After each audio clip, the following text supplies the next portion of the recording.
Look, he just pulls stuff from all over. And some of it isn't even comic related. For instance, really loved this Japanese director named Akira Kurosawa. And the way he would frame and structure stories was very interesting to me.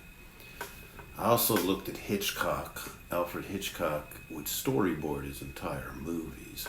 So he did have an idea of what they did before he even filmed them. He was infamous for coming in under budget and ahead of schedule, which is not common. But if you go into, there's a fascinating book, if you're interested in telling comics, and I read an interview with a man named Frank Miller, who was a comic artist, but there's a book called Hitchcock Truffaut, where Hitchcock and Truffaut, Francois Truffaut is a French director, talk about making films.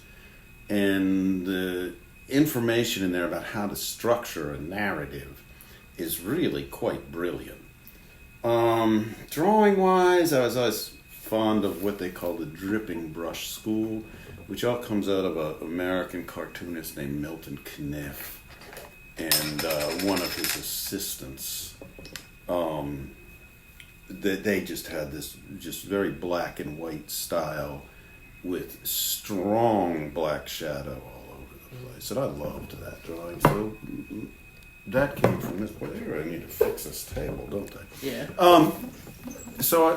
But yeah, inspiration. I got a lot of my early inspiration from film when I'm looking back. So, and those guys are worth looking at. Kurosawa's films. Are you familiar with them at all? I'm not. You familiar with Hitchcock? Yes. Yeah. Kurosawa and Hitchcock are really worth looking at. Mm-hmm. So, Kurosawa in particular. So, and you are probably familiar with him because he's filtered down. Okay. The other comic book artist who really influenced me was a man named Carl Barks. And he had just this very clean narrative style. And you know his work, but you don't know his name. So he's one of those guys. But I was very fond of what he would do. Well, the classic answer is you're working from a blank piece of paper, so you just start drawing and see what happens. Which sounds like a bit of a cop-out. One of the things I strongly recommend if you're doing a story is figure out how the story is going to end first. Okay. Because if you're stuck, you can always go back. I don't know if I have one of my books here. You can always go back and start working towards that end.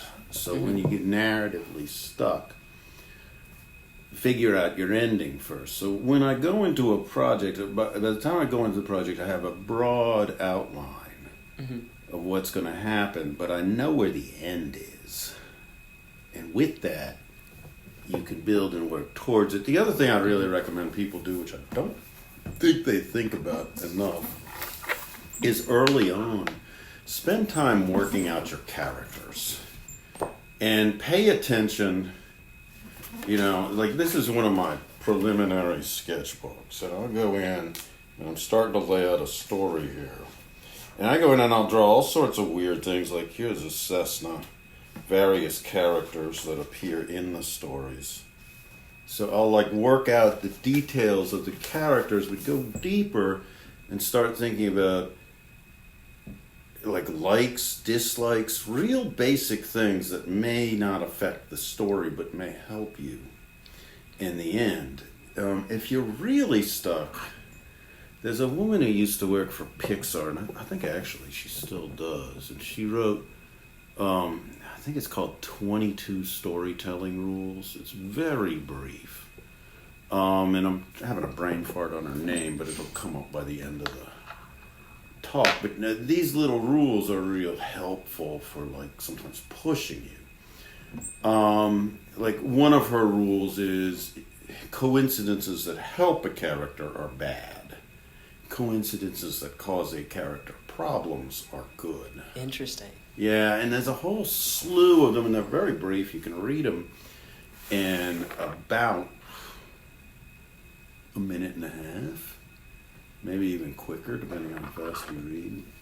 So, but I recommend that to my students. Another classic is there was an artist named Wally Wood, worked in the 50s, in 60s and 70s and into the 80s. But he worked with early Mad and EC Comics, and he's got a thing called 22 panels that always work. And so on a strict visual level, it's sometimes interesting going back and looking at those. So Emma Coates is the name of the woman who worked at Pixar and wrote 22 storytelling rules. Really helpful thing. So, but both those things are worth looking at if you get a little stuck. And they'll give you little tricks to help you figure out how to go. And one of her main rules, by the way, is figure out how your stories end. Yeah. Get that working first. Because I get kids who come in and working with me and they have these massive, expansive ideas. And they have no idea how it ends. And they never finish anything. So. That makes sense. Mm-hmm. Yeah, it does. When you stop to think about it, just being able to work towards an ending. Yeah, it gives you a goal. Yeah, well, it also gives you a way out. I mean, if you're getting stuck in the story, how do I get to this point? Yeah. You know that point already, so you can sort of move the characters in that direction. It's very helpful. That makes sense. I'm spending a lot more time drawing from the figure, which I needed to do. You're drawing cartoons, you're drawing figures all the time, but you draw them largely out of your head. Mm-hmm. And I've been spending a lot of time working from the model. And, it kind of finally is bleeding back over into what I'm doing. Because you don't really retire. I've just stopped a lot of my teaching. Gotcha. And when people call me and want to do a project, the answer is usually no. Mm-hmm. It'd have to be one hell of a project, because I'm doing my own shit. And that's fair. I mean, I don't want to do collaborative stuff's a pain in the ass. But yeah, I'm doing a ton of figure drawing right now, which is really good. And I've been going to the mall and drawing the mall because it's a really great example of the principles of perspective. Mm-hmm. Because they'll have repeating architectural elements going into the distance. And I found that's really, really good. So I've been spending a lot of time just actually reteaching myself how to draw. It helps to get a little out of your comfort zone. Mm-hmm. Or, figure out what you're bad at and make yourself do that thing. I still have trouble with circles and perspective. That's a big one. It drives me nuts. It always has. And so I'll spend time working on that. I'll find pillars, draw them, concentrate on the bottom and the top curve. So.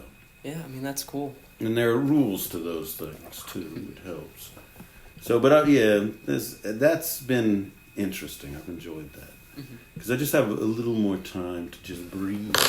One of the interesting passages in Hitchcock Truffaut is, I think it's Hitchcock met a Russian filmmaker. And, the Russian society, Stalin and post-Stalin was very restrictive. Mm-hmm. What you could do artistically. And so he asked the Russian filmmaker what it was like to work under those restraints. And the Russian filmmaker said, well, anytime you do art, you have a window you can work in. And I'm just working in a different window than you. Of what's possible and what can do. And it's true because, Hitchcock was working in the studio system, and so there was a number of constraints on him. Yeah. But yeah, the window, the size and shape of the window has definitely changed. So, and it'll change again. Yeah. I don't know how. Your guess is better than mine. I don't know, frankly. Yeah, see, that's why your guess is better. You have no clue. So, but yeah, I mean, it's going to be, trust me, you'll look back in 20, 30 years and you go, wow, that was weird. I mean, look at how this changed. So,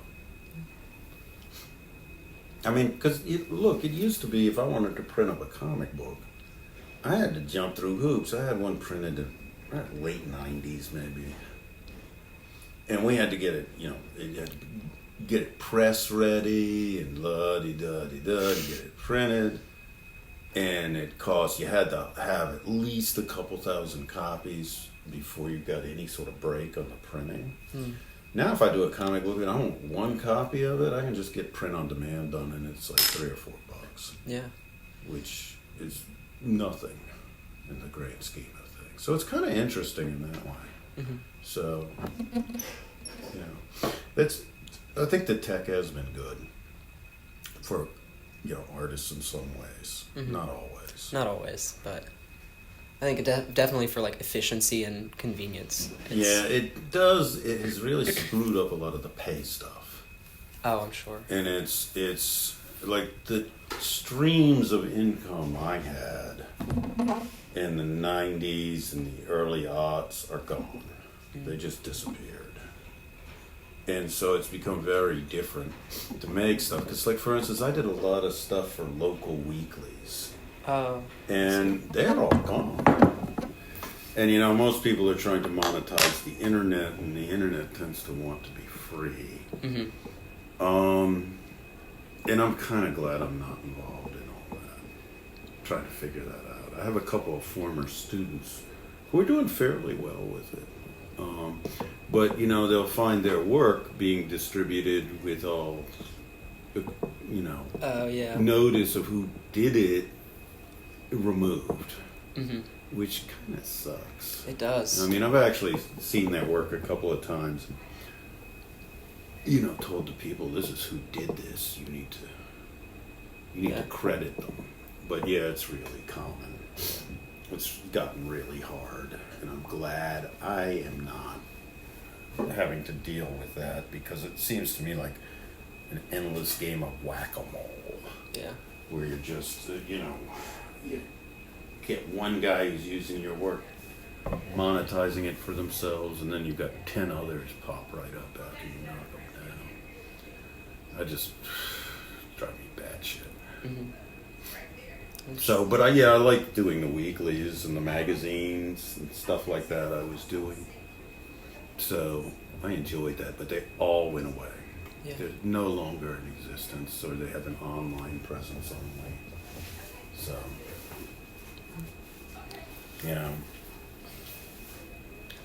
Yeah, I mean, it's a whole different ballgame now. Like, I know a lot of online comic artists have their own websites, and they basically do things. They have to do things independently now. Yeah, and they do Patreons and things like that. Mm-hmm.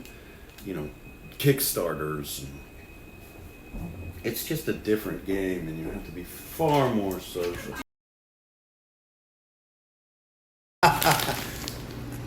I've had a number of students become successful. Mm-hmm. One of the great things about teaching is it teaches you, the teacher, to take joy in somebody else's successes. And that's been the best part of teaching, far and away, is you get to enjoy another person's success. And when you have a student come back, it's nice. Yeah.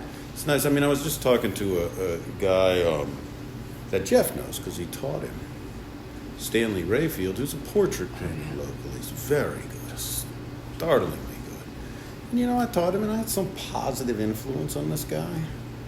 And he's a great person. It's like, okay. And I have another student who's in the New Yorker.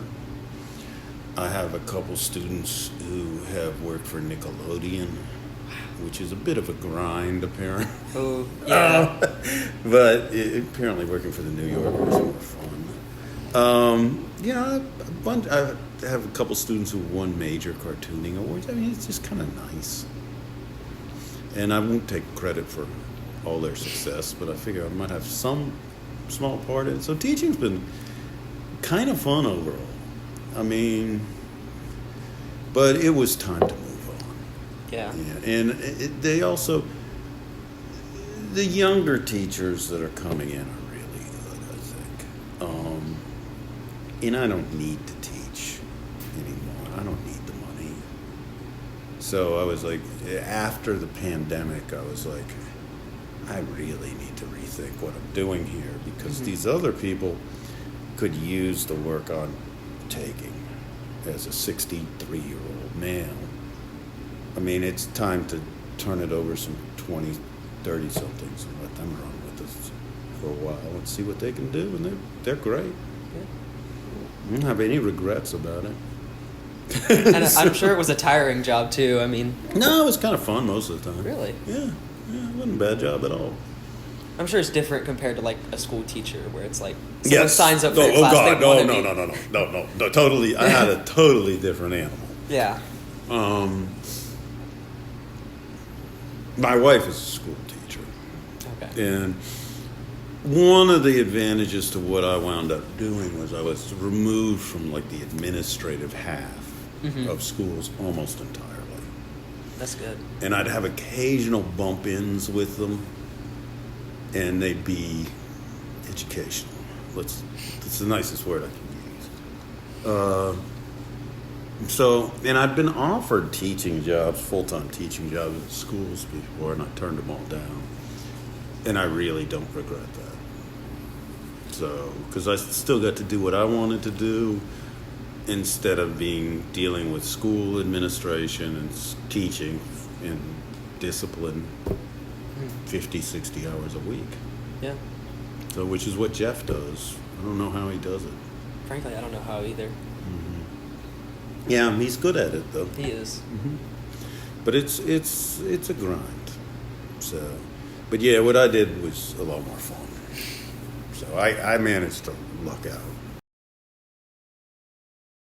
I mean, it's all been fun. You're just really asking like me to parse out this thing. And without one part of that existence, there wouldn't be the other parts. That's and true. It's like, geez, no, I can't do that. I can't do that. And I really cobbled together. Was very fortunate, managed to cobble together a life. And I watched other people do it, but I mean, their paths were moderately different. They were sometimes extremely different. I have a friend who was one of the founders of GWAR, and he now does movie props. Interesting. And because he did largely the costuming end of the spectrum. He wasn't their stage act occasionally. And I mean, so if you're in Hollywood and you need tentacles made, you call him.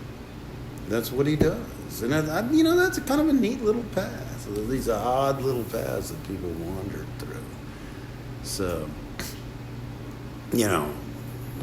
then mine is very different than that, but it wound up in a happy place. That particular person is in a very happy place too. So, and I watched my wife, who worked at the same place for 35 years, and it wasn't anywhere near as fun. So it was a series of just accidents. So it was all accidents, seriously. I like drawing. I was doing a lot of drawing. I attended college and didn't graduate. But a friend of mine was editing the paper, and she asked me if I would draw comic strips, so I did, and I really enjoyed it. And I got much better at it in the time I did it. And just kept at it. I kept figuring out how to do it. I mean, I started doing it relatively late. I was in my 20s when I started. Start seriously trying to do it. I always dabbled. And then some things just sort of fell into place. For instance, I started teaching. A friend of mine, Diego Sanchez, was asked to teach the comics class here. And he didn't know anything about it, and he said, "You should call Kirk." And so they called me from here and offered me the job. And I'd just been fired from a really bad job. And I took it, and I was like, I don't know if I can do this, and I wound up being fairly good at it. So, and I mean, that was just happenstance, really. I knew Diego. He knew me. There you go. And I just kept figuring things out. I mean, I figured out how to travel. I traveled around the state for a while, making stuff, teaching classes. I taught from one end of the state to the other. And I did a lot of like illustration work with local magazines and things like that. Managed to piece it together. It was just, when I look back, there was a lot of dumb luck. So let's just say dumb luck. I feel like luck is a big part of it, though. Like, yeah. I mean, I think if you wind up doing something that makes you happy in life, there's always some stretches where you go, I kind of got lucky here, and I kind of got lucky here. Like when I was offered the job here, I was applying for jobs working for the state. Oh, interesting. Yeah, just anything. I mean, the Virginia, the state library interviewed me at one point. I mean, and I didn't get any of them. So, and I'm kind of glad I didn't, because I would have taken them, and then I probably wouldn't have wound up going on this path. It's really a series of accidents. I'm dead serious. And I think if most artists are honest, it's very accidental doing this kind of stuff. So, I mean, they had an interest, yeah. But you might have an interest in drawing. But the only thing, I really worry with the younger artists is become so much harder financially to survive than it was. Like when I was in my 20s and 30s, Richmond was cheap as dirt.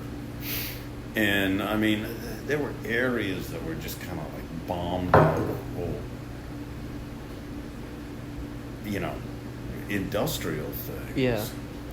At one point, I rented the entire top floor of the Richborough Brewery for $200 a month. Wow. And was living there. And that has since been converted into high-end apartments. Yeah. You can run a closet in that thing for $200. Yeah. I mean, it just becomes so much more expensive to do that kind of stuff. Just those living expenses. And I do worry about that with the younger artists, because if you're paying $2,000 a month in rent, that's a lot of money. Yeah. And I mean, you're at this point in your life, you're probably a little insulated from it. I assume you live with your parents, and that insulates you somewhat from that. But Richmond, when I first came here in '84, was just really, really inexpensive. And it's hard to find places like that anymore. Yeah. And there were places you could make things. I mean, like the Guar guys were down in the old milk bottle, which is also now very expensive. I mean, everything is like really expensive apartments now. It's crazy shit. It's weird. Yeah. Well, it's not. It's nice to see the city coming back, but in a way it takes away some of that grimy possibility. Yeah. And I think when you're young, it really helps to be in a place like that, where you don't have to absolutely struggle to survive. You can find food and shelter fairly cheaply, and you can still make your artwork. You have to just worry about that with the younger generation. Because the kids coming up today, they're not kids anymore, they're adults. But they're making really interesting stuff that's about their lives, what they do. And again, that's part of the reason I retired. It's like, these people need the income, but I don't know. I was living off income from teaching here for years. don't know if you could do that. So I kind of missed that. Made a difference. So hopefully people can do it. Like the guy I was talking to, the ceramicist, Matt. Mm-hmm. There's another Matt. See, I put there's too many Matts. We're everywhere. Well, and if you look in my phone, there's a bunch of Matts in it. And they're all identified not by their last name. It's like Matt Junk. They're identified by what they do. Yeah, I have contacts like that. Because there's just too many damn Matts. And then when they call me, I'm like, shit. Which Matt one is this? Yeah. So the last name never does any good. Yeah. But yeah, I mean, he's probably struggling a bit to make that stuff. And his stuff's really amazing. It really is. He's good at what he does. I see a lot of people like that. It's time for somebody else to get to play those instruments. Mm-hmm. I mean, that always stuck with me. I read an interview with a Canadian cartoonist named Dave Sim. And he said one of the things that inspired him was there were all these artists working, and then they stopped working. They stopped working in comics. And he felt they'd been playing this terrific tune on these instruments. Mm-hmm. And so he decided it was his turn to go in and start playing those instruments. Somebody else's turn now. Gotcha. And that's part of what it is, right? Is you've got to help the younger generation of artists tackle a whole new set of problems. Yeah, and I can't really help them because it's almost a different set of problems. Yeah. I mean, I do. I'm kind of really aware of that. Mm-hmm. So, and it's something I want to do. But, I'm still teaching. I make up classes. Like I'm teaching one called Draw Like a Slob, which tells people how to make a mess when they draw the figure. Because figure classes tend to be really tight, and people tend to tighten up. Yeah. I want to do one on deep perspective in the American Mall, but some problems with it. So mostly getting the ability to do classes off-site. Yeah, that's tough. And there's all kinds of weird stuff that happens with that, and it's outside of my purview. Mm-hmm. So, and I just taught one in doodling the human figure. So I'm trying to teach these sort of oddball classes because I figure people will always sign up for, figure drawing. Yeah. And there's dozens of people that can teach figure drawing. So why should I teach another figure drawing class? I should teach something different. Because otherwise I'm just taking a class away from somebody. But at any rate, yeah, it's interesting. And I think the challenges that artists today face are different than the challenges I faced in 1985. Mm-hmm. They're just totally different things.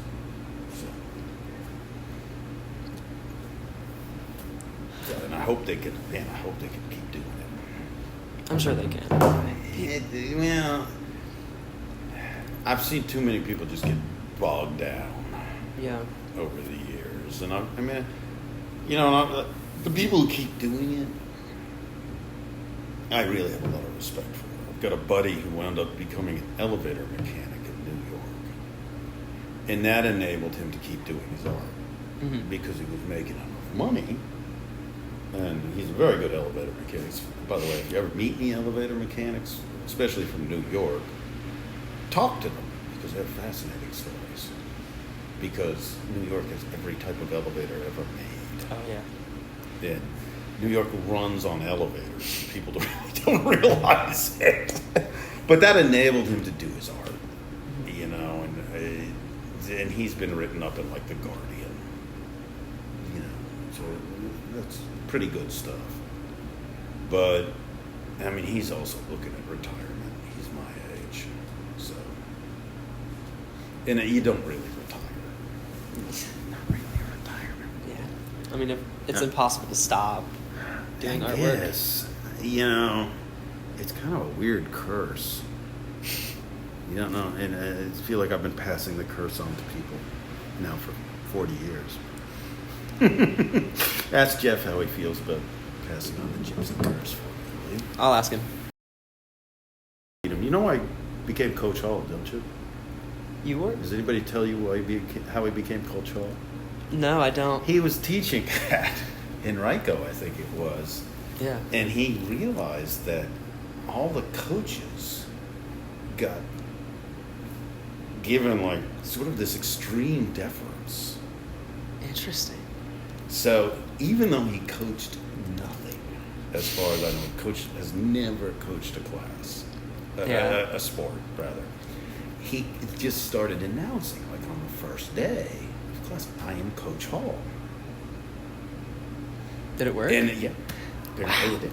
Yeah, and that's the true story of Coach Hall. That's interesting. Now he can probably embellish it better than I, but yeah, it was a con job, a snow job, and part of teaching is a snow job. A little bit. Yeah, there's parts of teaching that are not really educational. Obviously your end goal is to get educational things across, but there's a little bit of con job and snow job in it, and there's also a lot of entertainment. Oh, I'm sure. In it, so which I learned from another teacher long ago. But yeah, I thought that was one of the most clever things I had ever heard. Yeah, and it worked. We still call him Coach Hall. Yeah. So Yeah, and he probably tells you the first day he's Coach Hall. yeah, he does. That's why. And then every adult I've talked to have asked, like, oh, yeah, what does he coach? And I'm like, nothing, I guess. He doesn't coach anything. I mean, he'd probably tell you he coaches hard. But I just thought that was genius when I heard he'd done that. Because I don't think when I first worked with him, he was Coach Hall yet. Interesting. Yeah, that came in a couple of years after I started working with him. When he sort of figured out this whole coach scam. And went from there. But that's the truth of it. Interesting. Coach Hall. Don't tell any fellow students about that.